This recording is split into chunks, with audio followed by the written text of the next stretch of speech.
Hello， 大家好，欢迎回到外媒看中国，我是安博然。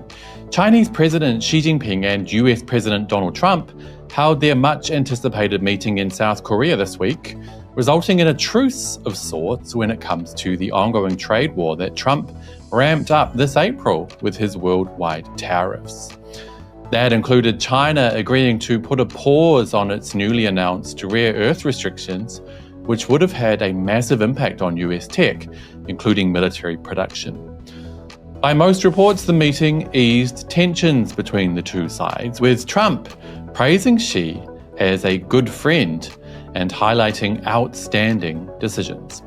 But that hasn't stopped armchair China experts in the US making the most uneducated takes on the meeting, going as far as suggesting President Xi's planned comments show weakness and fear. Today I'll explain why they are completely wrong and why they should understand China a little deeper before making such embarrassing comments.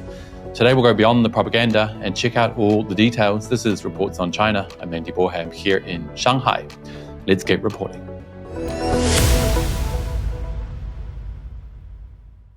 Chinese President Xi Jinping and US President Donald Trump held their much-anticipated face-to-face meeting on the sidelines of the APEC summit in Busan, South Korea, on Thursday, talking for around 1 hour and 40 minutes and reaching a number of key agreements to form somewhat of a truce in the ongoing trade war that Trump set to overdrive in April of this year. Since you're no doubt already aware of the agreements made, today's video will delve into a cultural aspect of misunderstanding that is swamping Western social media since the meeting. I've chosen just one example since it highlights the point very clearly. It comes from an account called Mega Guardian, which tries to imply that President Xi is scared of President Trump, and reads, "Shock alert. Why is Xi Jinping avoiding President Trump's eyes and only reading from paper? Trump looks ready to listen, but Xi keeps dodging his gaze and staring at the page. What do you think?" They also posted a video complete with handy arrows and scary music for those who might somehow miss the point that when someone's reading, they need to look at their page. Let's enjoy that amazing music for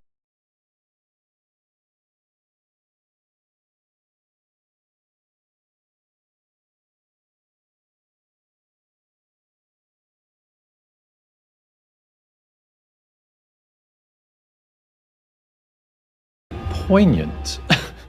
But this take shows a complete lack of understanding when it comes to Chinese culture, as well as missing the blatant fact that despite a thick, bright green arrow aiming down, President Xi looks directly at President Trump dozens of times as he is reading, engaging with him directly.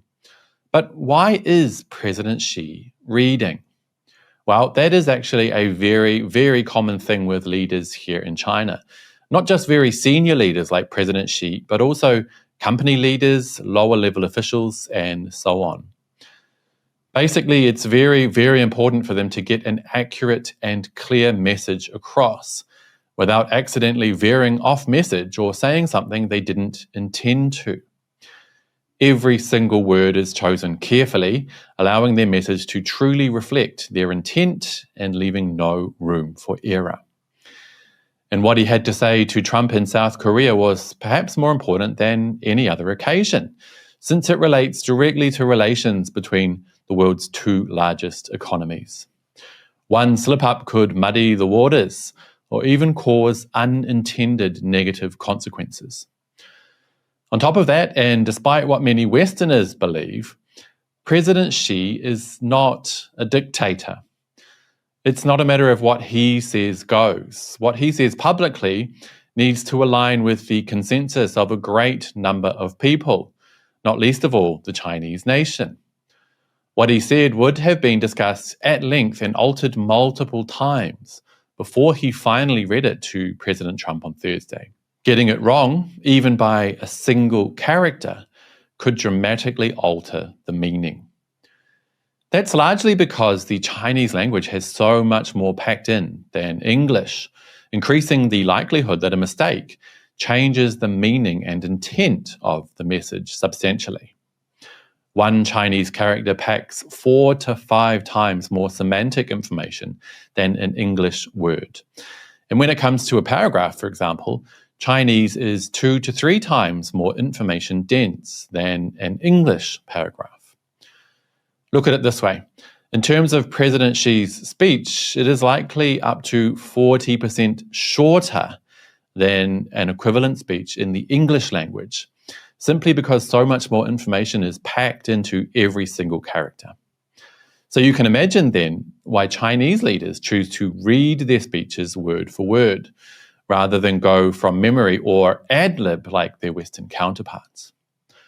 And like I mentioned earlier, it's not just top leaders who prefer to read their speeches.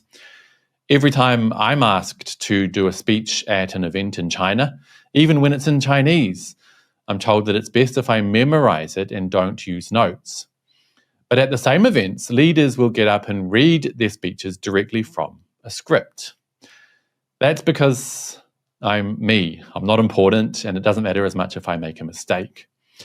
If the people who run the MAGA Guardian X account had just a little insight into Chinese culture, I'm sure they wouldn't make such a deft comment about President Xi reading from a script. But this is truly a great example of how little the average American understands about China and how much room there is for improvement. And on that note, that will be it for today, you guys. But as always, I'd love to hear your thoughts. Were you happy with the Xi-Trump meeting on Thursday? Which outcome did you agree with and which did you disagree with? Do let me know down below, and don't forget to hit like and subscribe if you haven't already. It really does help the channel. I'll see you guys next time. Bye-bye.